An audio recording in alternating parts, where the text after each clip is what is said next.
Hey all, welcome back to the channel. Today I'm going to show you how to remove, test and replace the front door lock actuator assembly on this 2010 Toyota Tundra.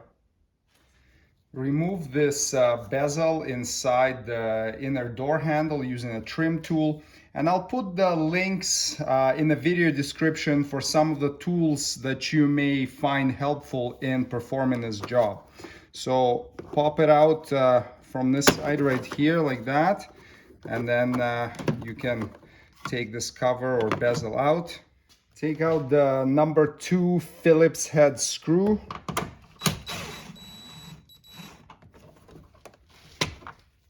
Remove the piece of felt from inside the door grab handle, and then remove the number 2 Phillips head screw.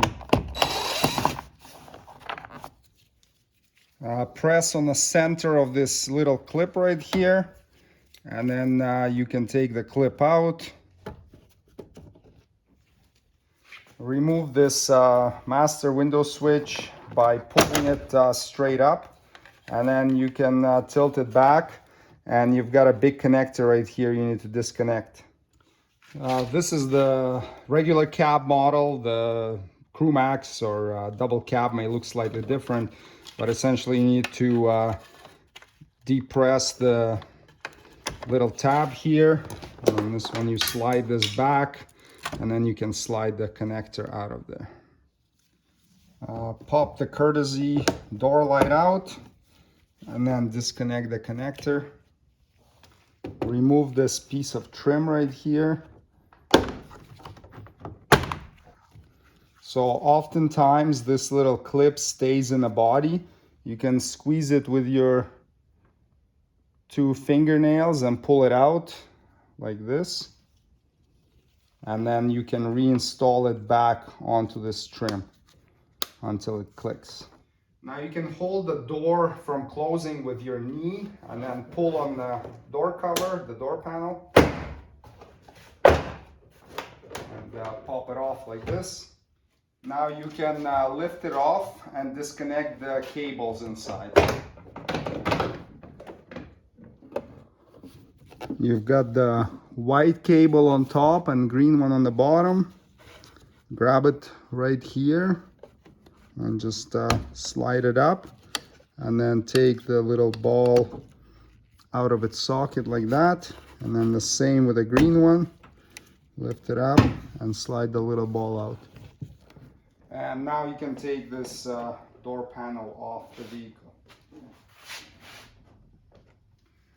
Double check to make sure that all these white clips stayed in the door panel and didn't stay in the holes in the door. Sometimes they do. In that case, pop it out with a trim remover and then just reinstall them back into the panel. If you have the window rolled down like I did, plug it in, plug in the switch and then roll it up so you can have access to the components. Now you'll need to peel back some of this plastic cover for access, this vapor barrier. If the vehicle is warm, it can peel off pretty easily from this glue or dum-dum or the sticky black tar. If it's cold, it can be quite hard, so you may need to warm it up with like a hair dryer or a heat gun or something. And then again, depending on the temperature, it may be easy, it may be hard. What you want to avoid is ripping the plastic itself, so don't rip a huge hole in it. And you can use like a putty knife or a razor blade, those sort of things to help you get in there and get this putty either cut or peeled back. So just use whatever tools you have available in order to do this without ripping the plastic into shreds.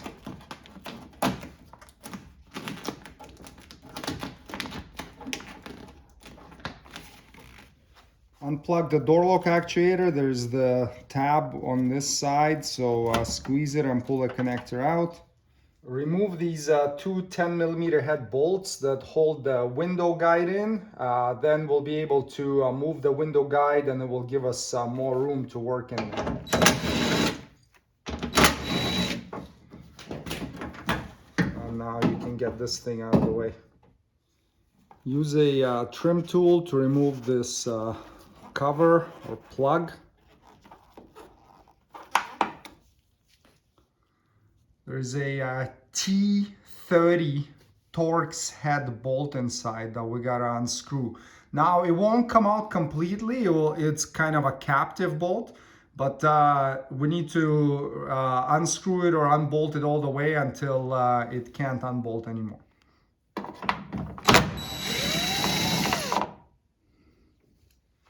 And now we can get the door lock cylinder out together with this bezel cover.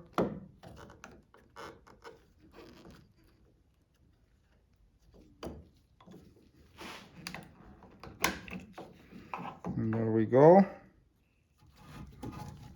Take a look inside the door, and you can see the yellow clip right there at the top that connects the actuator, door lock actuator rod to the outer door handle. So we need to pop that clip off to free that rod.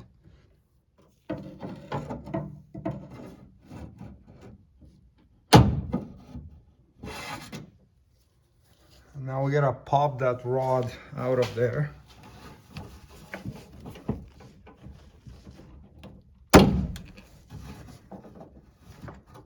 Just like that. So it pulls in this direction and comes out of the clip. Now we can remove the three T30 Torx head bolts that hold the actuator in.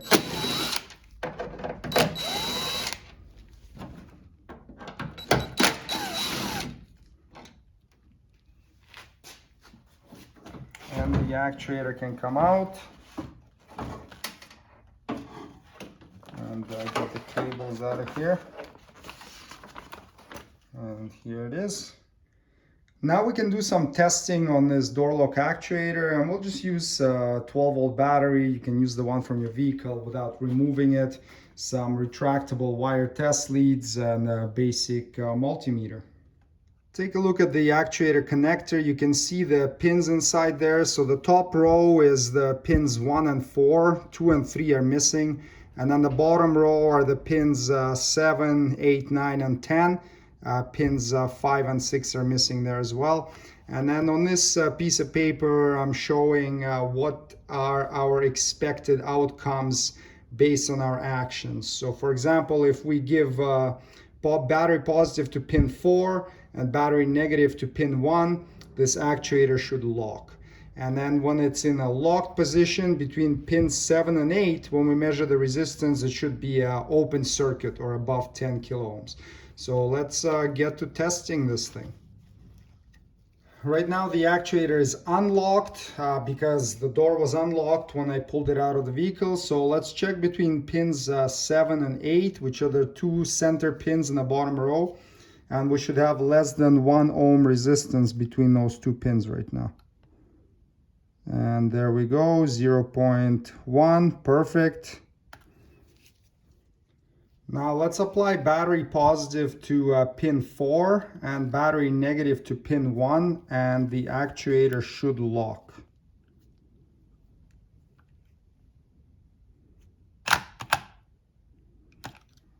Okay, that's good. Now let's test between pins 7 and 8 again, and we should have open circuit or above 10 kilo ohm.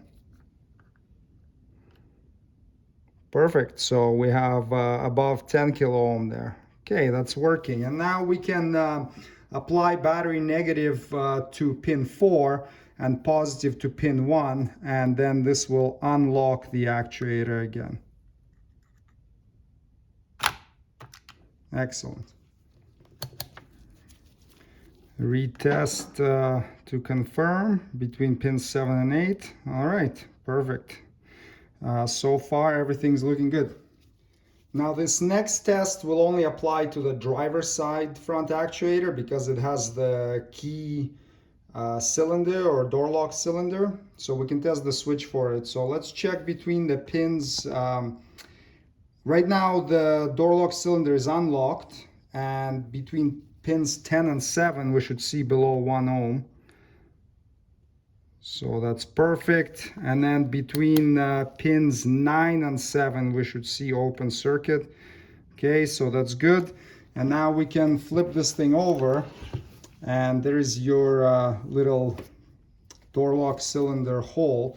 So now we can turn it counterclockwise to lock it. Now it's locked. So let's retest. So now between 10 to 7 we should have above 1 kilo ohm. That's good. And then between 9 and 7 we should have below 1 ohm.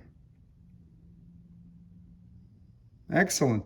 So this door lock actuator passes all the tests. If it didn't, you would need to replace it. If you're replacing it, you've got to remove this rod that connects to the door handle. Don't forget to reinstall it afterwards. Then you've got this cover. Now I opened it just to show you how it works inside. You've got 3 clips. You've got this one, or claws I guess, this one and this one that are holding it in place. And it's a bit of a pain to disengage it, so that's why I'm showing you how it is put together on the inside. So the holes in these 2 claws engage with these protrusions right here, and that's how it snaps in.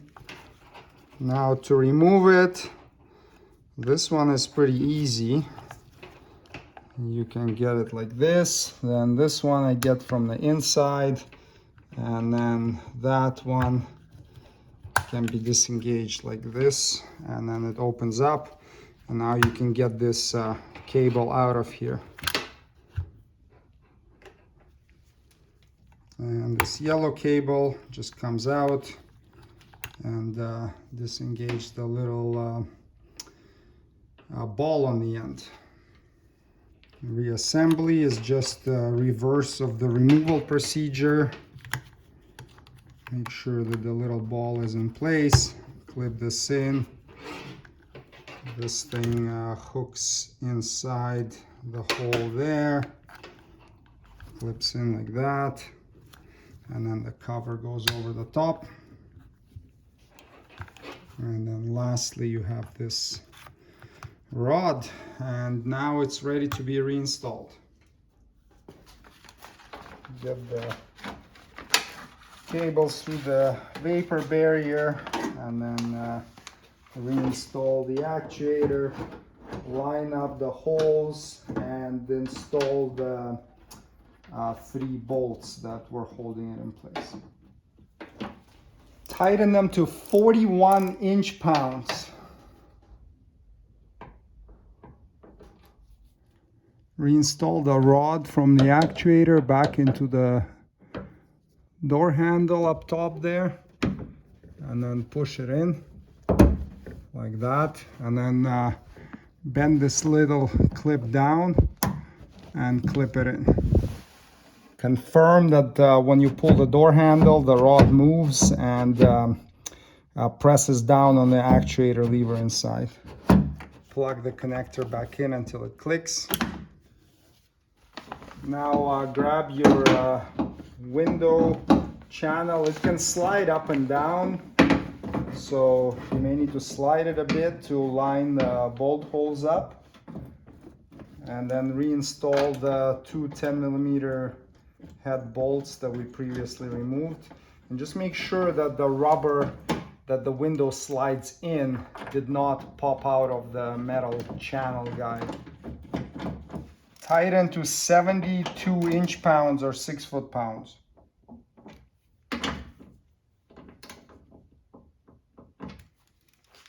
When reinstalling the door lock cylinder, just make sure that this piece here with the X on it lines up with a hole on the inside. So don't, install it in a downward fashion like this, because it won't engage and you won't be able to unlock the door.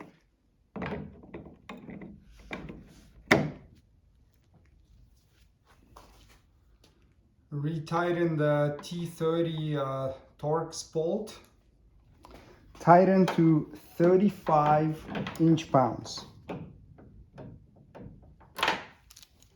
And install the cover. Now you can reinstall this vapor barrier and just glue it back to the same putty that you pulled it off from. If it's not really sticking, you can warm it up a bit with a hair dryer or a heat gun just to make it stick properly all around. Now we can reinstall this door panel. So the green one goes on the bottom. Get the little ball in and clip it in. And then next is the white one, just like that. Feed this harness through the opening, and then you can hang the panel back up. So lift it up just slightly above this edge here, so you can engage it, and then press down. And then you can go around and clip in all the clips. But before we do that, we should get this light harness out through this hole. And now we can clip everything in.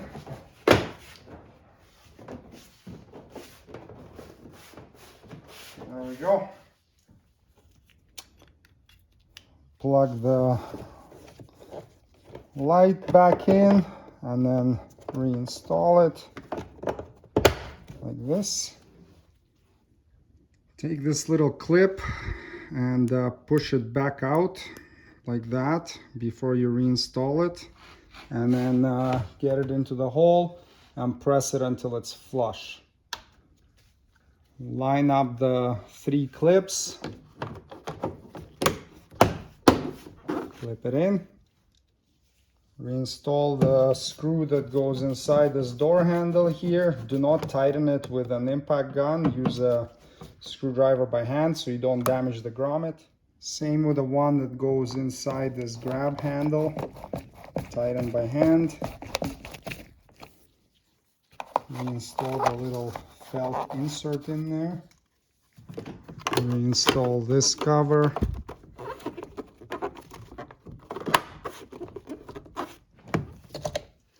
And now connect the connector. So this piece here slides.